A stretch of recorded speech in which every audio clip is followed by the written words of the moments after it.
Muy buenas tardes, amigos. Este es el programa Diálogos de Montoner. Bueno, horas después de la designación del gabinete Valer, todavía es difícil establecer algunas conclusiones. La sensación general es que se trata más de lo mismo. En el sentido siguiente, la mayoría de los miembros de este gabinete no tienen una trayectoria conocida en la política, en el servicio al Estado, o si la tienen, tienen una trayectoria en la que se suman más de un cuestionamiento.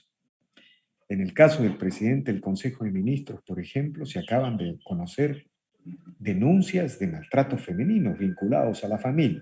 No nos gusta repetir estas cosas, pero tenemos que mencionarlos porque son temas fundamentales en la vida de un hombre público y en general de un equipo ministerial nuevo. Un equipo ministerial nuevo no puede nacer con este tipo de no sé cómo llamarlo, de autogoles, por llamarlo de alguna manera. Sin embargo, una de las cosas que habría que tener en cuenta es que los nuevos miembros del gabinete Valer, a diferencia del gabinete Bellido o el gabinete Vázquez, son menos ideologizados, menos vinculados a las ortodoxias comunistas o quizá a las presiones progresistas.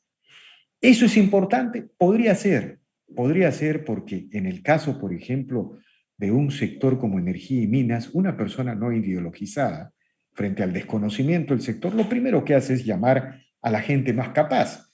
En cambio, un militante ideologizado, como sucedía anteriormente, lo que hace es aplicar el manual ideológico anticapitalista. Y eso es muy fácil en términos de política.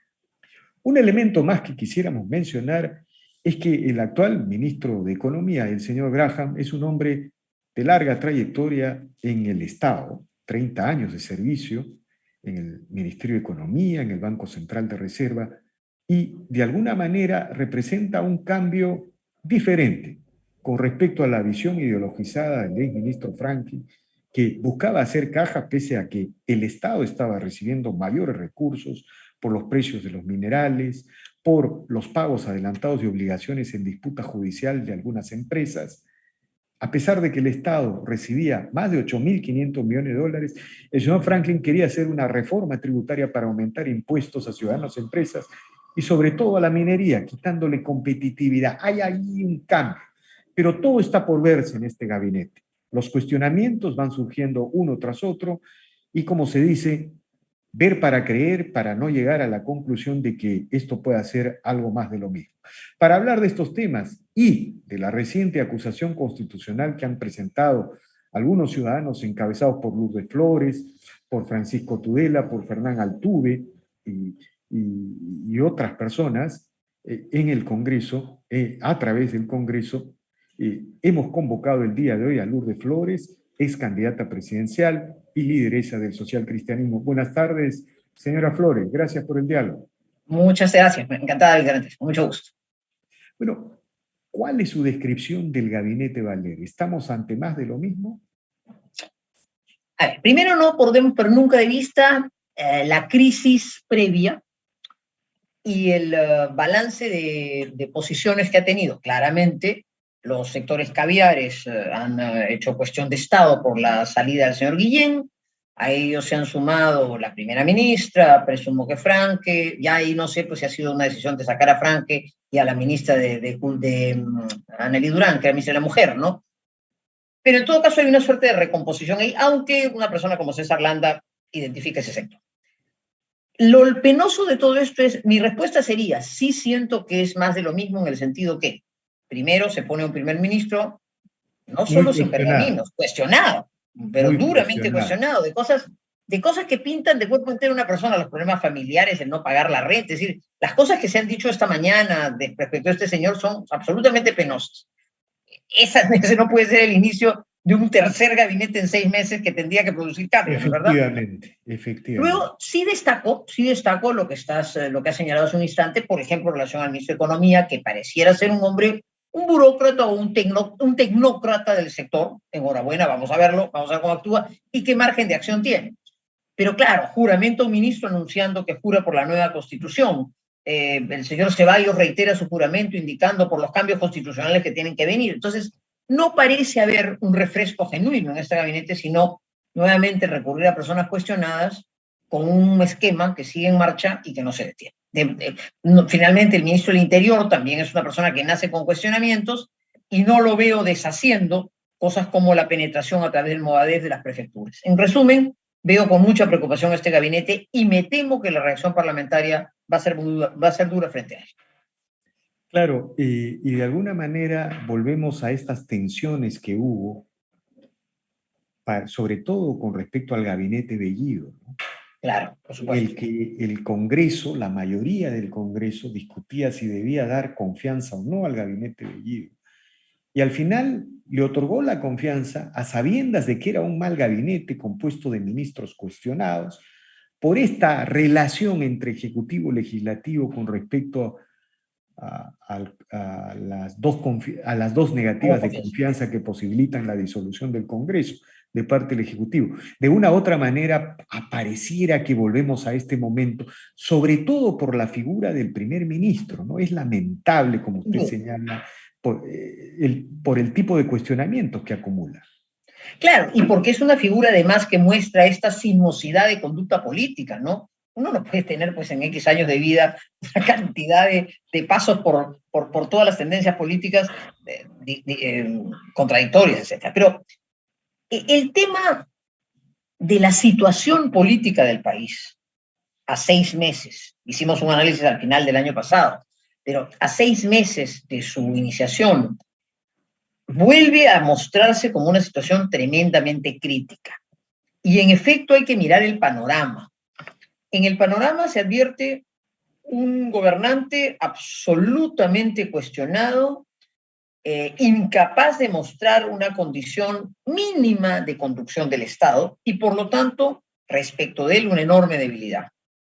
Una vicepresidenta que luce callada, ¿no es cierto? No aparece, ya no es tan locuaz al decir yo, en fin, defenderé al presidente de la República con mi vida y yo no me voy, si se va él, yo me voy, a eso no aparece. Y un parlamento que volverá, calculo, sí, a poder ser hackeado con la amenaza de la cuestión de confianza. Y frente a eso, un parlamento que tiene que medir el momento actual. Así es que el problema es complejo, es políticamente complejo y hay que mirarlo con serenidad. Antes, yo voy a preguntarle, justo vamos a tratar de esta acusación constitucional no, por supuesto, que ha presentado usted, pero quería preguntarle, yo generalmente no suelo llamar caviares, sino sectores progresistas, porque me interesa, digamos, buscando más la confrontación ideológica, el debate de ideas con estos sectores, ¿no?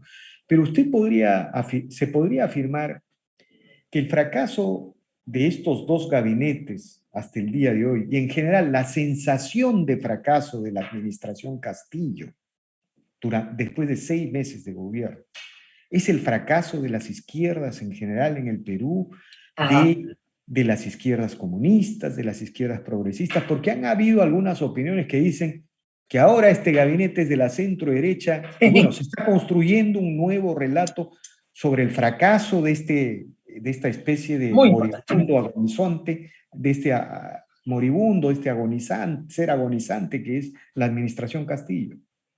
Muy importante la pregunta. Al margen del desenlace que esto pueda tener, yo espero que a 6 meses de este gobierno, tan desenfocado, tan enredado en su propio laberinto, el común de los ciudadanos y de quienes nos estén escuchando hoy día hayan llegado ya a una conclusión. Como se decía a veces, esta es la izquierda, ¿qué les parece? ¿No es cierto? Se decía esta es el APRA, ¿qué les parece? Esta es la izquierda, ¿qué les parece? O sea, es la palmaria demostración de la más absoluta incapacidad. Con conflictos internos enormes. Esos los advertimos desde la segunda vuelta y claramente, inmediatamente de producir el resultado, en que comenzaron a surgir las voces, estos sectores progresistas a los que nos hemos referido, que imaginaban que su momento había llegado porque ante el radicalismo de Perú Libre y ante las amenazas que cernían por investigaciones, etcétera, sobre Cerrón y compañía, aquí estaban ellos para salvar a la patria. Y han estado viendo cómo se aprestaban a cubrir vacíos. Y finalmente, el caso del señor Guillén es muy elocuente. Llega desde ese sector toma posición el Ministerio del Interior, no tiene ningún problema en ceder y nombrar X número de prefectos del Movadef, y después se queja que hay un gabinete paralelo, etcétera, etcétera. Entonces, yo creo que también se ha desnudado cómo el afán de copamiento en el poder de un proyecto que no es propio, no importa quién sea, porque yo voy a darte la solvencia que tú tienes, y por supuesto el radicalismo del otro lado, es decir, la confrontación de sectores de izquierda han evidenciado que ese, por supuesto, no es el camino ni para la inestabilidad ni para el progreso del Perú. Y ese mensaje espero que a 6 meses sí esté muy metido en nuestras mentes y en nuestros corazones. Esa es la izquierda. ¿Qué les parece? ¿No es un desastre? Claro, Es un desastre. porque ahora los sectores progresistas pretenden desmarcarse del Sí, claro. gobierno Castillo, pero la verdad de las cosas es que sin los relatos progresistas, y ahí viene mi intención de resaltar esto de progresismo, sin los relatos progresistas de los últimos 30 años, Castillo no tendría manera de llegar al gobierno. Por ejemplo, en el informe de la Comisión de la Verdad se hablaba de que esto era un conflicto armado interno y que había una violación sistemática de derechos humanos de parte del Estado. Bueno, pues una violación sistemática de derechos humanos nos obliga a considerar a la violencia senderista y a la violencia o a cualquier exceso que haya habido del Estado en términos iguales, ¿no es cierto? Entonces, sin esos relatos progresistas hubiera sido prácticamente imposible que llegara al poder Pedro Castillo, ¿no cree usted? A ver, yo creo que hay varios factores. Ese es uno, que duda cabe.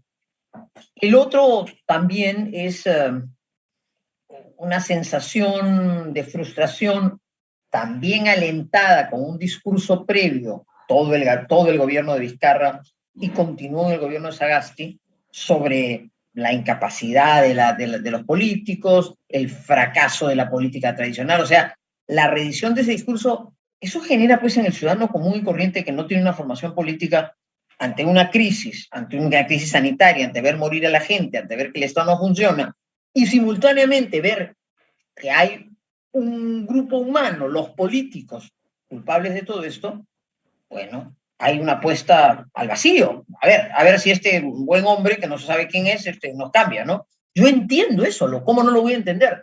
Y eso es parte también de una actitud política sembrada en los últimos años de manera muy negativa. Ahora, si yo le preguntara, doctora, en general,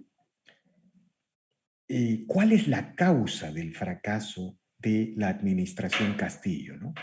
Algunos dicen que es la incapacidad, la falta de profesionales, la falta de técnicos, también la corrupción, la causa del fracaso de la administración Castillo. Pero yo quiero plantearle más bien otro tema.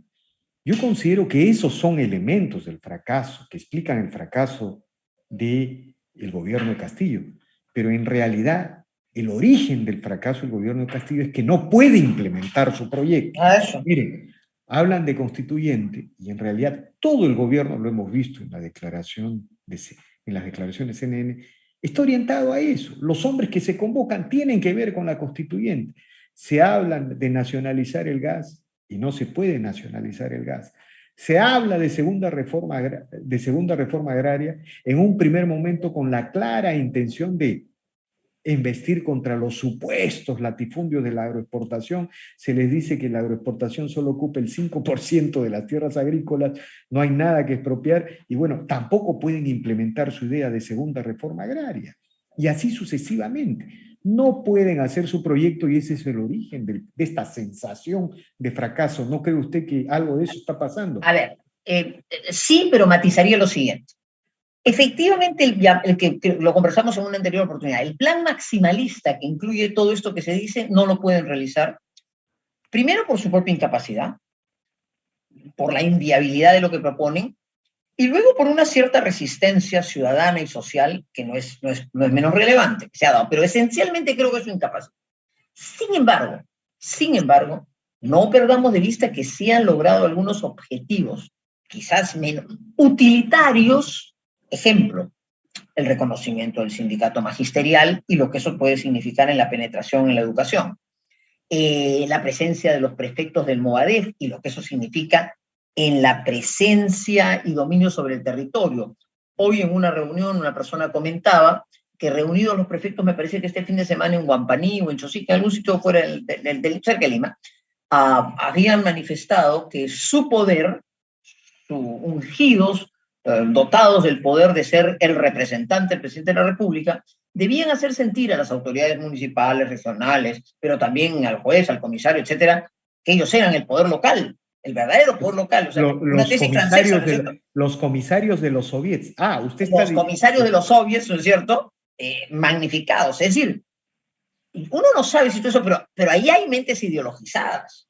Entonces yo sí veo que simultáneamente es verdad que la resistencia ciudadana que se hace frente a la Asamblea Constituyente, con el extraordinario trabajo de Lucas Gersi y su movilización ciudadana, más esta iniciativa estupenda de integridad liderada por Jorge Lasarte, en la acción del Parlamento en ese sentido, el freno que el Parlamento puso a la reforma tributaria, que volverá a la carga, ya no sé qué dirá el nuevo ministro, Franque quería volver a la carga, ¿no? El bloqueo de Runasur en el sur, en Cusco. Y eso nos trae el siguiente tema que hablaremos, pero eso es todo, o sea, todo eso se ha producido enhorabuena, y eso significa, o eso demuestra que una opinión pública vigilante, un parlamento que reaccione por lo menos frente a estas amenazas graves, bien, son fundamentales, y luego la absoluta incapacidad. Pero no podemos dejar de mirar que también hay pasos abajo que se vienen dando y otros niveles de penetración que, claro, solo quien está metido en el Estado probablemente las conozca plenamente, pero uno no sabe bien a quién han puesto aquí, a quién han puesto allá,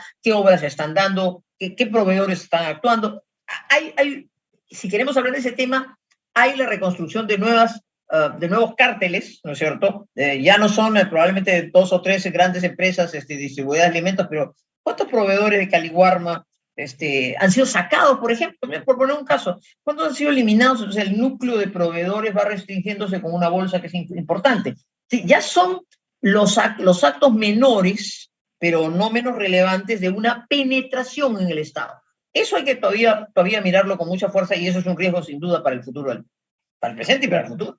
Doctora, usted y algunas personalidades como Francisco Tudela, Ángel Delgado, Fernán Altuve, en Hugo fin, Guerra, Hugo Guerra, César Viñolo, ¿quién habla? Somos 6. Hugo Guerra, César Viñolo, han presentado esta denuncia constitucional contra el presidente Castillo, invocando el artículo 117 de la Constitución y la figura, el tipo que presentan para argumentar, justificar la denuncia constitucional es traición a la patria, ¿no? Es la única circunstancia en la cual un presidente puede ser acusado.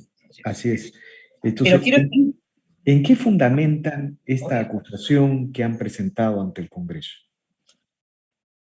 Evidentemente el hecho es la declaración rendida públicamente en la CNN, en la entrevista del señor Rincón, del Rincón. Esa es la expresión.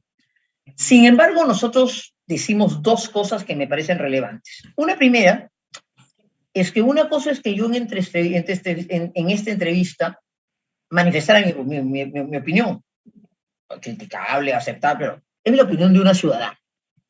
Cuando el presidente de la República se expresa, él personifica a la nación. De modo que esa declaración no es una declaración, siempre es una declaración que tiene connotación política de todas maneras y hasta puede tener connotación jurídica. Esto se vio en un caso internacional muy interesante cuando se hicieron los ensayos nucleares en el Pacífico. Y la Corte Internacional de Justicia dijo que, habiéndose expresado el presidente de la República Francesa en el sentido que no habrían ensayos nucleares, la voz del Estado francés se había expresado.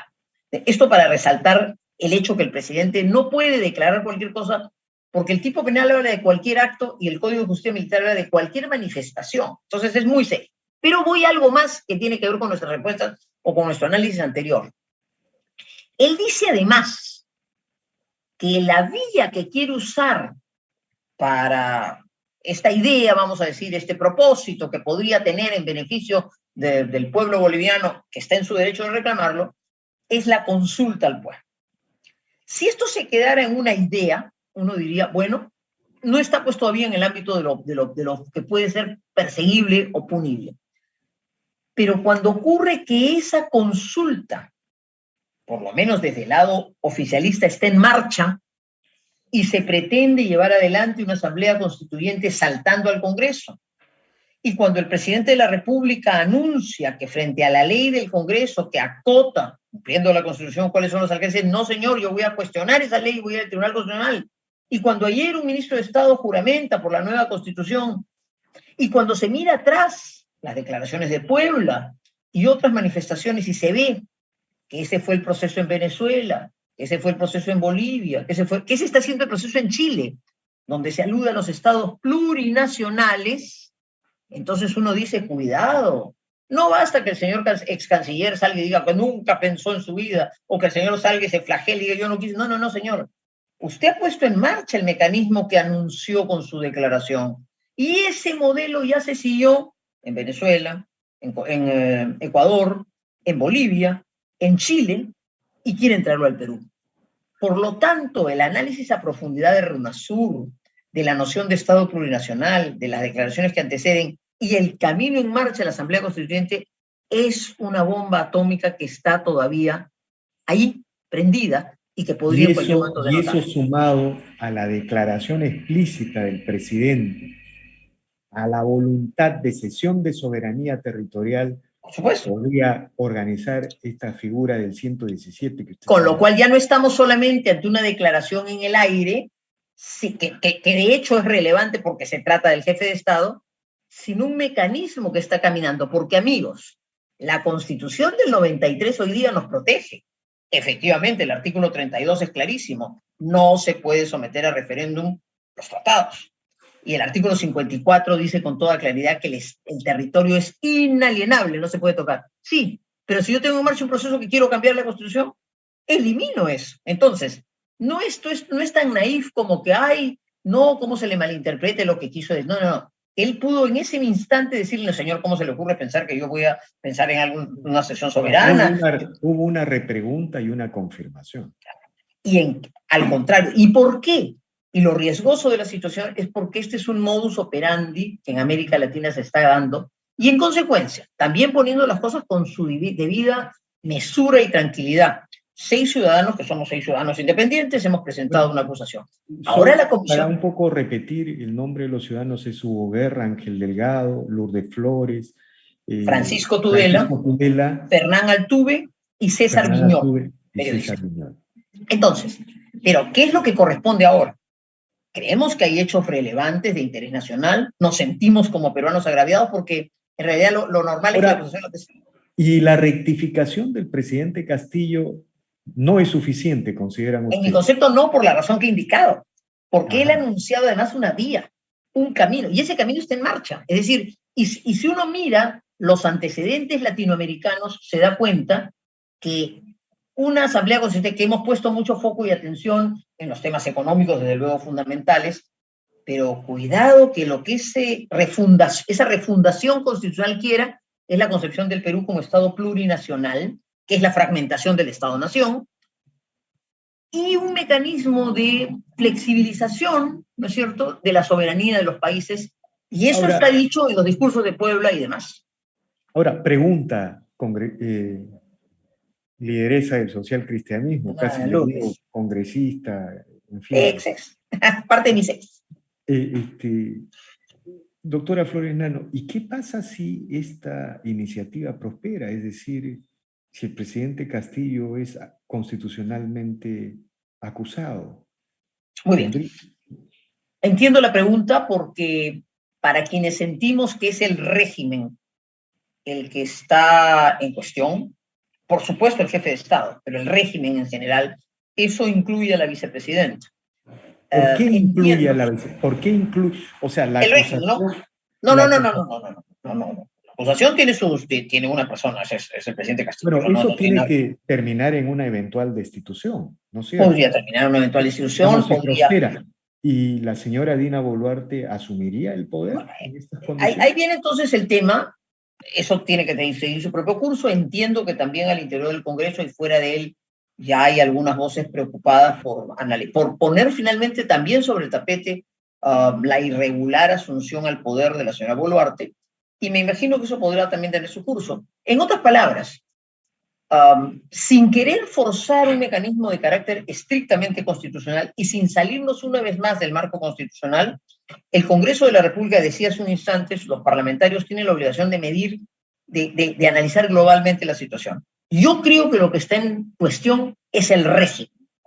El régimen por su origen, el régimen por estas contradicciones internas de las que hemos hablado, el régimen por su financiamiento no aclarado, el régimen por las concesiones que está haciendo en materia de producción cocalera, tema que también merecería un análisis tan profundo como el internacional. Todo eso, en mi concepto, sí debería justificar una salida total del presidente de la República y de la vicepresidenta, pero desde luego ambos caminos tienen que darse siguiendo estrictamente el margen constitucional y con la prudencia y sentido de responsabilidad que la situación aconseja. Yo espero que los parlamentarios comprendan la urgencia y la gravedad del momento. Bueno, es lamentable, doctora, quiero culminar este diálogo, que los peruanos estemos discutiendo este tipo de cosas cuando podríamos estar discutiendo las reformas que nos permitan crecer a 5 o 7% en momentos en que los precios de los minerales están en un superciclo, en el momento en que podríamos reducir la pobreza hasta debajo de 15% de la población en muy pocos años. En fin, es como si nos hubiéramos bajado de esta ola que podría beneficiarnos. El Perú va a crecer menos que el promedio mundial. Es una locura. Eso es lo que nos está dejando. Esta es la izquierda, como usted ha señalado, ¿no? Le agradezco. Y por eso termino también con esa reflexión. Incluso una posición firme, que puede tener las consecuencias que hemos analizado como la que hemos planteado, a uno como peruano no lo hace, por supuesto, feliz, porque uno quiere el Perú por encima de todo y porque a lo largo de nuestras vidas creo que hemos demostrado nuestro compromiso democrático. Pero yo creo que la gravedad del momento y la inestabilidad a la que nos ha conducido este gobierno, con estas características, con estas contradicciones, con este dogmatismo ideológico, con la penetración de Sendero Luminoso y con otros sectores que han querido acomodarse y subirse con sus propios intereses, nos obliga a pensar que hay que producir un cambio. Y comprendo que el cambio es dramático, comprendo que el cambio es duro, pero creo que mantener esta situación por 4 años y medio más, creo que sería el desgaste más absoluto para el país. Y comprendo que hacerlo es que el Perú recupere, como volver a jugar las pero cartas. hay otras versiones, con esto yo culmino, que dicen que la estamos sacando muy barata, ¿no? Es decir, en realidad si un gobierno comunista ortodoxo llegó al poder es responsabilidad de todos. Por ejemplo, es responsabilidad de los dignos de las clases medias que votaron por Castillo en vez de votar por otra opción u otra opción. Y digamos, los chilenos, por ejemplo, señalan de que el Perú está resistiendo, está evitando la consolidación de un proyecto colectivista, de un proyecto comunista, pero que de una u otra manera, digamos, estos señores nos van a destruir una tercera parte de la economía. Es como un ejército de invasión externa, una tercera parte de la prosperidad que habíamos alcanzado. Pero a pesar de todo la estamos sacando barata. Pero lo más importante es que luego de que esto culmine, el Perú produzca una reforma cultural, entienda qué es la izquierda, qué es el comunismo, así como lo entendieron los países anglosajones y mantuvieron sus modelos por largo tiempo. Entonces, yo espero que se produzca. Yo espero, y con eso terminemos con mucho gusto, especialmente las personas que, precisamente porque no tenían una carga ideológica, porque quizás no imaginaron todo lo que de destrucción podía traer una recuperación de presencia en el Estado de actores del Sendero Luminoso, de movimientos radicalizados, o finalmente de movimientos ideologizados radicales que no tienen un proyecto de qué hacer, sino de cómo destruir. Saben contra qué están, pero no saben en favor de qué están. Yo espero que esta reacción se dé, porque como hoy día contestaba en una radio puneña, que obviamente era contestataria a lo que estaba diciendo, decía, yo quisiera hacer esa reflexión al pueblo de Puno. ¿Ha mejorado la agricultura en estos 6 meses? ¿Sienten ustedes que la educación de sus hijos está caminando mejor? ¿Sienten, por último, hablando de Bolivia, que el proyecto binacional del lago Titicaca está produciendo las posibilidades que tiene geopolíticas y económicas? Porque si la respuesta es no, entonces reconozcamos con humildad que hubo una ilusión muy lamentable que yo no quisiera que termine siendo ya la desilusión más absoluta. El gran castigo de la izquierda que ha conducido este proyecto es que habiéndose mostrado o ofrecido como El Salvador de un país con menos ricos, con menos pobres en un país de ricos, va a dejar a su solo corto paso un país con mucho más pobres, con menos clase media y con más frustración. Y eso es imperdonable. Muchas gracias, doctora Flores Encantada, Nava, Víctor por Andrés, con estas todo gusto. declaraciones. Gracias, encantada. Bien, amigos, esta ha sido una nueva edición de Diálogos de Montonero. Regresamos en la siguiente edición. Gracias.